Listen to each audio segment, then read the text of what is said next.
Welcome dear students. आज हम organic chemistry की बात करेंगे। चैप्टर नंबर 3 को स्टार्ट करते हैं। सबसे पहले हमें पता होना चाहिए कि ऑर्गेनिक कंपाउंड्स हैं क्या। तो ऑर्गेनिक कंपाउंड्स जो हैं वो कंपाउंड्स ऑफ कार्बन हैं प्राइमरीली। इनको कंपाउंड्स ऑफ लाइफ भी कहा जा सकता है और उसकी वजह यह है कि जितने भी लाइफ से एसोसिएटेड हमारे एलिमेंट्स या केमिकल्स या कंपाउंड्स हैं उनमें कार्बन जो है वो एक सेंट्रल हैसियत रखता है। इसीलिए साइंटिस्ट ने एक टर्म भी कॉइन की हुई है, कार्बन बेस्ड लाइफ। तो जो कार्बन है, जब उसके कंपाउंड्स की बात करेंगे तो हम लाइफ की बात कर रहे हैं, लिविंग ऑर्गेनिजम्स के कंपोनेंट्स की बात कर रहे हैं और ज़िंदगी की शायद बुनियाद की भी बात कर रहे हैं। तो ज़िंदगी की बुनियाद को जब हम साइंटिस्ट ने डिस्कवर करना शुरू किया कि कहाँ से हुई, तो उसमें कार्बन प्रिंटिंग और कार्बन डेटिंग जो है उसने एक बहुत अहम रोल प्ले किया था प्रीमिटिव दौर के स्केलेटन्स के इम्प्रिंट्स को शनाख्त करने में और उनकी जो लाइफ है उसको बताने में कि ये कितने पुराने हैं। तो जो कार्बन है वो बहुत ही एक इम्पॉर्टेंट चीज़ है। और जो कार्बन 12 का नाम आपने सुना होगा, कार्बन 12 का कार्बन जो है वो डिफरेंट आइसोटोप्स में एग्जिस्ट करता है। जो सबसे मेन आइसोटोप है उसका वो कार्बन 12 है। 12 का मतलब ये है कि 6 प्रोटॉन्स और 6 न्यूट्रॉन्स इन द न्यूक्लियस। तो ये बहुत ही एक इम्पॉर्टेंट एलिमेंट है जिसने मैंने अभी ज़िक्र किया है कि हमें प्रीवियस दौर की ज़िंदगी की इब्तदा से मुतल्लिक मालूमात हासिल करने में इसका बहुत अहम रोल है। और उसकी वजह यह है कि इसकी हाफ़ लाइफ बहुत ज़्यादा है, इसका डिके इतनी जल्दी नहीं होता, इसलिए ये हमारे आसपास एटमॉस्फेयर में प्रेजेंट रहता है। और जो प्रीमिटिव दौर की चीज़ें, लिविंग ऑर्गेनिजम्स जो हैं, उनमें से जो रिलीज़ होता है रहा है कार्बन का 12 नंबर आइसोटोप, उसको फिर साइंटिस्ट ने रिट्रीव किया यहाँ एटमॉस्फेयर से और उससे लाइफ जो है वो हमारी ज़मीन की और ज़िंदगी की बुनियाद जो है उसके बारे में काफ़ी सारी मालूमात इकट्ठी की। कार्बन जो है वो ज़िंदगी से मुतल्लिक बहुत ही एक इम्पॉर्टेंट एलिमेंट है। जब ऑर्गेनिक कंपाउंड्स की बात करते हैं तो प्राइमरीली कार्बन के कंपाउंड्स की बात करते हैं। कार्बन जो है वो एक नेसेसिटी है लाइफ की, जैसा कि मैंने अभी ज़िक्र किया है। इसके अलावा कार्बन बेस्ड लाइफ का मैंने ज़िक्र कर दिया है। इसके बाद अगली बात यह है कि जो फर्स्ट ऑर्गेनिक कंपाउंड बाज़ाब्ता तौर पर सिंथेसाइज़ किया गया था लेबॉरेटरी में वो यूरिया है। जो ओरिजिनल सोर्सेज हैं ऑर्गेनिक कंपाउंड्स के वो लिविंग ऑर्गेनिजम्स हैं। तो लंबे अरसे तक जो है वो यही समझा गया कि सिर्फ जो है वो लिविंग ऑर्गेनिज़म से ही ऑर्गेनिक कंपाउंड्स हासिल किए जा सकते हैं, लेकिन वक्त ने ये साबित किया कि इनको लेबॉरेटरी में भी सिंथेसाइज़ किया जा सकता है। जब एक ऑर्गेनिक कंपाउंड जिसमें कार्बोनाइल ग्रुप, ये कार्बोनाइल ग्रुप कहलाता है, जिसमें कार्बन डबली बॉन्डेड होता है ऑक्सीजन एटम के साथ, और उसके साइड पे 2 अमोनिया के डेरिवेटिव्स जिनको अमीन्स कहते हैं ये लगी हुई थी।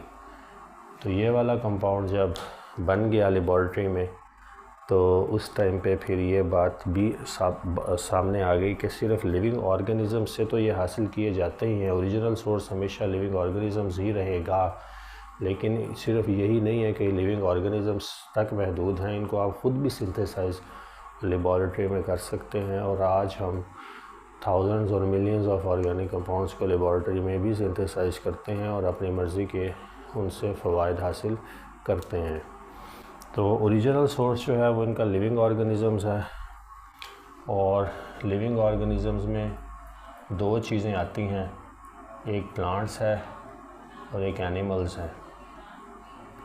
तो जब प्लांट्स एंड एनिमल्स जो हैं इनकी रिमेन्स बरी हो जाएं ज़मीन के नीचे for hundreds of thousands of year, तो फिर हमें ऑर्गेनिक कंपाउंड्स की वैरायटी मिलती है, जिसमें कोल शामिल है, जिसमें नेचुरल गैस शामिल है और पेट्रोलियम प्रोडक्ट्स शामिल हैं, पेट्रोलियम शामिल है या क्रूड ऑयल जिसको कहते हैं। पेट्रोलियम का मतलब है क्रूड ऑयल। तो ओरिजिनल सोर्स इनका प्लांट्स और एनिमल्स है। ये जब लॉन्ग मिलियंस ऑफ ईयर्स की ज़मीन के नीचे बरियल के नतीजे में और हाई प्रेशर और हाई टेम्परेचर, बल्कि कहना चाहिए टेम्परेचर और प्रेशर की वेरिएशंस के नतीजे में वक्त के साथ साथ कन्वर्ट हो जाते हैं ऑर्गेनिक कंपाउंड्स में, जो कि कोल, नेचुरल गैस, पेट्रोलियम, या जिसको सादा लफ्ज़ में क्रूड ऑयल भी कहते हैं, क्योंकि इसमें डिफरेंट पेट्रोलियम की फ्रैक्शंस प्रेजेंट हैं depending upon the number of the carbon atoms, जिनको बाद में हम फ्रैक्शनल डिस्टिलेशन के ज़रिए से सॉर्ट आउट कर लेते हैं। तो पॉइंट ये है कि ओरिजिनल सोर्सेज इनका लिविंग ऑर्गेनिज़म्स है, लेकिन लेबॉर्ट्री में भी बनाए जा सकते हैं। जैसे कि ये यूरिया पहला ऑर्गेनिक कंपाउंड सिंथेसाइज हुआ था, और अब जो है वो hundreds of thousands of organic compound synthesise होते हैं। और इसके अलावा ये है कि कार्बन के साथ जो है वो हाइड्रोजन एक लाजमा है। जो हाइड्रोजन है ये बेसिकली ऑर्गेनिक कंपाउंड को यूनिक प्रॉपर्टीज़ नहीं देता, बल्कि उसकी वैलेंसीज़, जो कार्बन की 4 वैलेंसीज़ हैं, कार्बन इस टेट्रावैलेंट 4 बॉन्ड्स फॉर्म कर सकती है। तो 4 वैलेंसीज़ में से अगर कोई एक वैलेंसी उसकी बच गई है, एक आधा बॉन्ड फॉर्म होने से रह गया है, तो फिर ये हाइड्रोजन पूरा करती है उस कमी को। उसके बाद हमें लाइफ, जब लिविंग ऑर्गेनिज़म्स की बात करें तो कार्बन के साथ हाइड्रोजन और ऑक्सीजन जो है, ये भी आपको मोस्ट ऑफ द जो हमारे ऑर्गेनिक कंपाउंड हैं, जैसे प्रोटीन्स हैं, जैसे लिपिड्स हैं, जैसे विटामिन्स हैं, मिनरल्स हैं, इनमें आप कार्बोहाइड्रेट्स हैं, फैट्स हैं, ऑयल्स हैं, लिपिड्स हैं, ये सारे के सारे ऑर्गेनिक कंपाउंड्स हैं। और ये भी प्लांट से अख़ज़ किए जाते हैं, या जो ऑयल्स हैं ये वो एनिमल्स की स्किन और फैट से भी हासिल किए जाते हैं, और मिनरल्स, प्रोटीन्स वगैरह प्लांट से हासिल किए जाते हैं। तो उनमें कार्बन के साथ हाइड्रोजन एक नेसेसिटी है, और अक्सर प्लेसेस में ऑक्सीजन भी साथ आपको मिलेगी। तो कार्बन, हाइड्रोजन और ऑक्सीजन का एक नेक्सस है जो लाइफ बेस्ड कंपोनेंट्स फॉर्म करने में एक दूसरे के साथ मुआवनत करते हैं। कार्बन जो है वो बीइंग द सेंट्रल है।